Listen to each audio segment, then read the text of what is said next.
Time to pull up a chair. We've got another great story for you today in the rLounge. Whether it's family partners or friends, some people seem to believe that your time, energy, and possessions exist for their benefit, and that what they owe you in return is nothing. Today in the rLounge, apparently you owe people everything, and they owe you absolutely nothing. Up first, how to turn off the financial life support machine that funds other people's delusions. Entitled mother wanted my house to give to my golden sister because she's pregnant and called me selfish. I cut them off financially. I got a call from my mom earlier this week asking if we could talk about something important. Nothing seemed off about the call, so I agreed to have her and my sister over for lunch on Sunday. I figured it was just going to be a normal family catch-up. When they arrived at my place, my mom immediately started complimenting her my house. I've owned this 3-bedroom place with a decent yard in a good neighborhood for about 2 years now.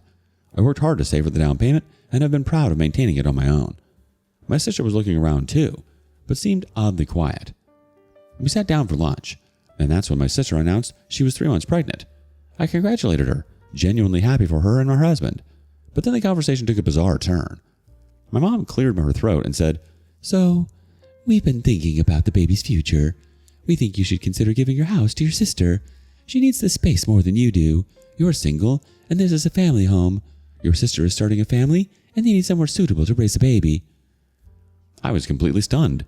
My sister jumped in with, "We've been looking at places, but everything decent is so expensive right now. This neighborhood has great schools, too." My mom actually pulled out some documents from her purse.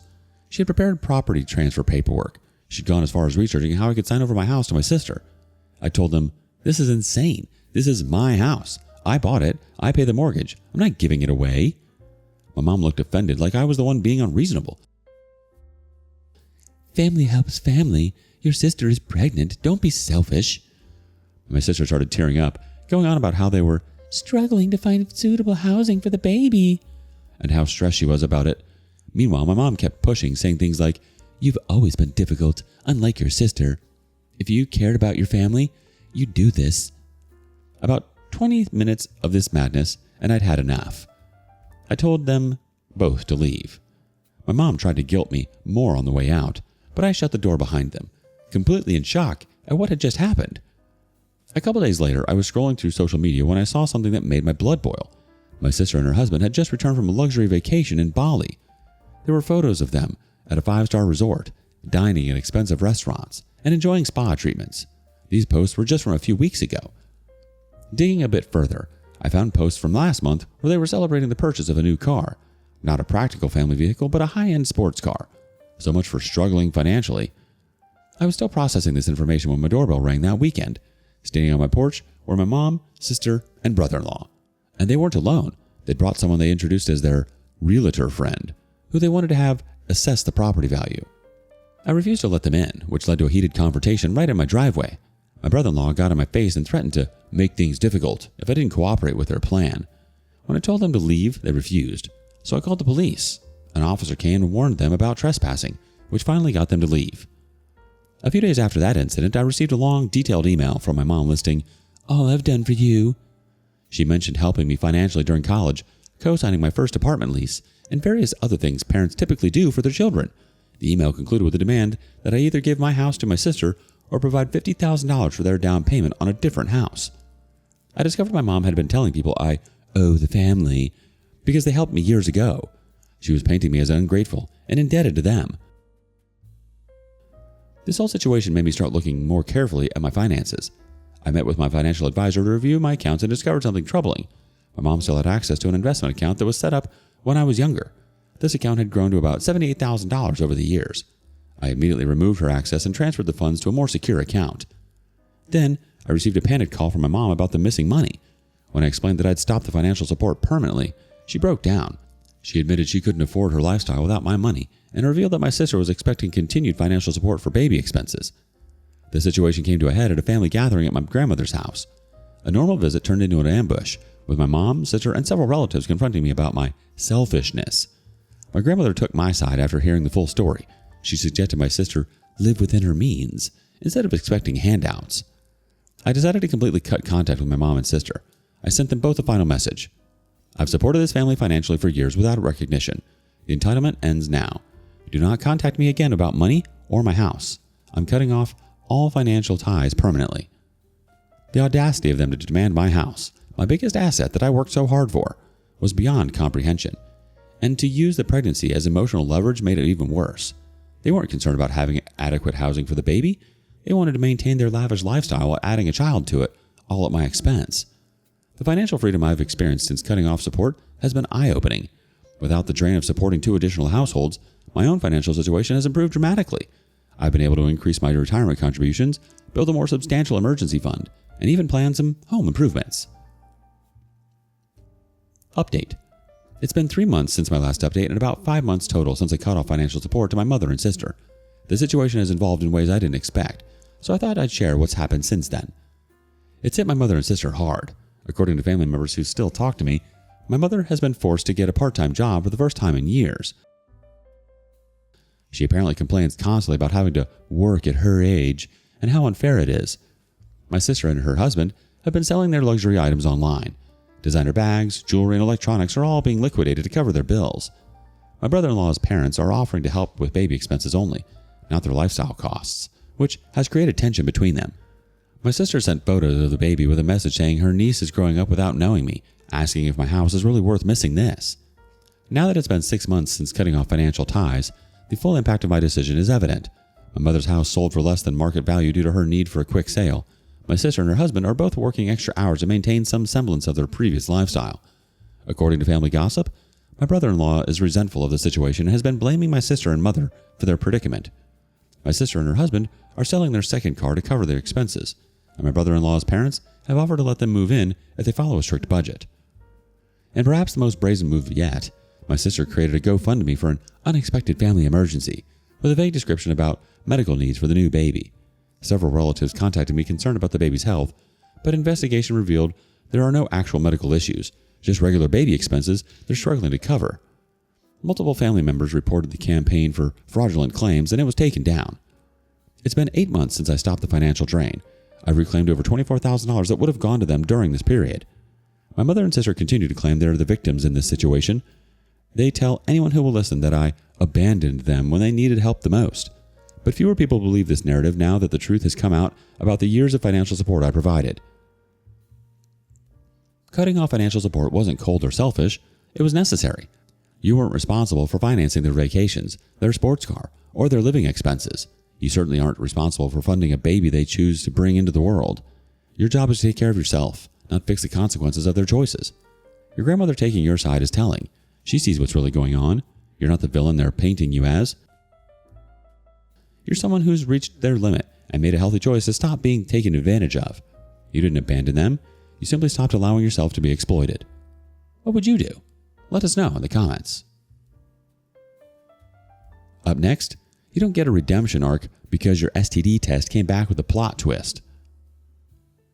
Am I the a-hole for turning my sister away for the second time after she slept with the father of my children while I was with him and then came to me when he cheated and passed on STDs and STIs to her? I, 27 female, have 3 children with my now ex, Con, 29 female. 10 months ago, my sister, 26 female, confessed that she and Con had slept together the week before and she said she regretted it and needed us to be okay. She told me it was a mistake and she got caught up in a moment because she had a crush on Con and she needed me to not hate her for it. That she loved me and wanted us to make things work. Con didn't even try to deny it. He told me he'd been sleeping around for years and that he slept with my sister more than once. My sister denied it strongly. I broke up with him immediately and told her to get lost. I said I never wanted to see her again and that she disgusted and repulsed me and I didn't care how bad she felt. I wanted her to feel bad. I wanted her to hurt and she would never hurt as much as I was right then, so forget about me. I got checked after I broke up with Con to make sure he didn't give me anything with all the cheating. I was negative for all STDs and I'm incredibly thankful for that. With the amount of cheating he talked about, I'm still surprised I didn't catch anything. She ended up dating Con because I rejected her, or that was the story she told others. She said she felt guilty and needed some good to come from this because clearly I would never give her the time of day again. And that's true. I swore to myself that I would not forgive her. Even through therapy, I've become more secure in the belief that what she did broke our relationship beyond repair, and regardless of whether it was one time, which I don't believe, or a full affair, it was wrong and will never come back from it. I really don't care what happens to her, and if she died tomorrow, I would not grieve or make an appearance at her funeral Recently, my sister found out Khan had cheated on her, and he didn't only cheat, but he passed along some STDs and STIs. I don't know specifics. I believe she's also waiting to make sure he didn't give her HIV, although I can't say I paid enough attention to know if it was a big concern or just them being cautious. But she thought that experience would make me more forgiving of her. She was wrong. She showed up at my place and I shut the door in her face without saying a word. She showed up at our brother's house while I was heading inside and he shooed her away, but she told me how sorry she was again and how scared she was and how much she needed me. I ignored her and kept going, and our brother told her she wasn't welcome. She tried again, and this time I did respond. I told her I do not care, and if anything, she deserves everything she got after what she did and how stupid she was in the end. She told me she needed me and that she was scared. I just told her, like, when I found out my partner of 8 years and father of my children was cheating and I could have used my sister, only she betrayed me as well by cheating with him. She said it was one time and he would have been there for me, and I told her I didn't want her disgusting self to touch me because I said that's how I saw her now, a disgusting backstabber. I told her I didn't care if he's given her every STD under the sun because I want nothing more to do with her and she can die in a hole for all I care. I haven't seen her since. Apparently, she's very distraught, and she's also the topic of gossip in our social circles. She lost most of our shared benefits, and a few have shared a similar sentiment to me on her. But a couple have asked me if I don't even feel a little bad for being so cruel to her and turning her away a second time, even after all her apologies. They said they felt like I should have found a way to work through this because we were close for such a long time, and sisters are for life, or whatever stupid crap they said. I don't feel guilty. I don't even feel bad for her or have any kind of empathy. Am I the a-hole, though? Let's check with the community and see if she is the a-hole. First up, not the a-hole. She was likely banging him for ages. She didn't care enough about you nor your kids not to be one of the many women he cheated with. Karma is a witch. The OP replies, that's what I think. She still swears it was once, but even once is one time too many. The community responds with, exactly. One time or 1,000, it makes no difference. She's worse than him. He's a piece of crap, but she's supposed to be your sister, who you had a relationship with. Neither I nor my sister have ever been caught up that we effed our sibling's partner, whether he was a dog or not. The OP replies, this is exactly it. I can't imagine crying about loving someone so much while betraying them in that kind of way. One other commenter says, that's wild. She effed your husband and then told you the two of you needed to be okay? Huh, not the a-hole. The OP replied, she did. She kept saying she needed us to be okay. She needed me to not hate her, making it all about herself while she was tearing my whole world apart. It doesn't matter if it was once or 50 times. It doesn't matter that she's scared now. Actions have consequences and her fear doesn't erase what she chose to do. Sisters are forever stops applying when one of them sleeps with your partner and then tries to center herself in the fallout.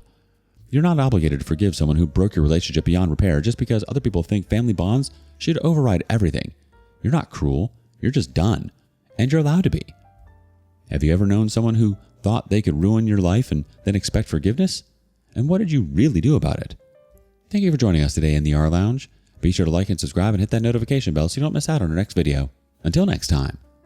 And please put your chair back where you found it.